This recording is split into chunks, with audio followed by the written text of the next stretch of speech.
Hello, what's up, everybody? My name is Mike Brown, aka Review King MB, and this is a part of my 31 days of horror movie reviews. And this is a film that came out fairly recently. It's called The Night House. This is a 2021 film. It is directed by David Bruckner. And the plot. The plot is we meet Rebecca Hall, who plays Beth, and she's grieving. She's grieving very, very hard, with good reason. Her husband killed himself. Shit, right? I mean, just a few days ago. And so she's dealing with that. She's still living in the same lake house, and so a lot of things not only remind her of him, but just she starts to feel a presence there. And so she has to figure out, is this her husband, her dead husband, the ghost of her husband? Or is there something way more supernatural going on? What I thought of The Night House was I enjoyed most of the movie. I did. First things first, Rebecca Hall is really good in this film. In fact, she's probably the sole reason why I decided to even give this movie a shot. I remember seeing this trailer a couple of months ago in theaters, and I thought, oh, okay, I mean, it kind of looks like your typical standard horror film, or at least, supernatural ghost movie. But it was her being the main lead here because I like her as an actress. And so I said, all right, let me see what's doing.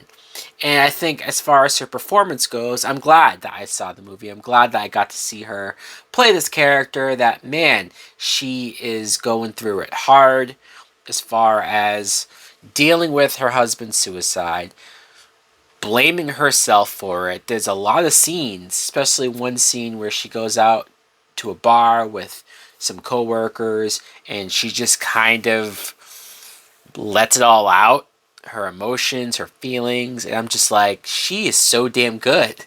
Probably too good for a movie like this. And then it starts to kind of get into the husband may have had secrets, may have been doing things behind her back that she didn't know, and so she's uncovering them.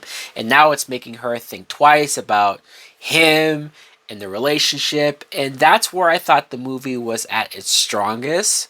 Can you imagine your husband or wife or whoever dying, and then you find out that they were up to some fucking crazy shit? Like, you didn't know them nearly as well as you thought.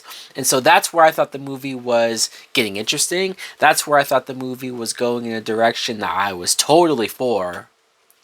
And then they decided to do yet another twist. And that twist I didn't care for as much.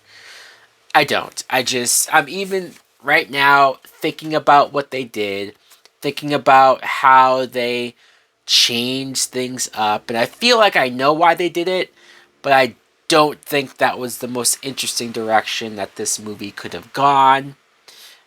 Some of the other actors in this film, Claire is played by Sarah Goldberg, who is Beth's best friend. She was good. And also Mel, her neighbor, is played by Vondi Curtis Hall. I want to mention him because he's a really good actor. I don't see him nearly in enough things. He was in Daredevil Season 1, if you guys might recognize him from there. But yeah, so overall, this film, it has good acting, it had a good premise, and it was going down a dark and interesting path. I just don't care for the third act as much. There is one scene where Rebecca Hall had to sort of pretend to be holding on to who she thinks is the ghost of her husband. And that scene was starting to get kind of silly.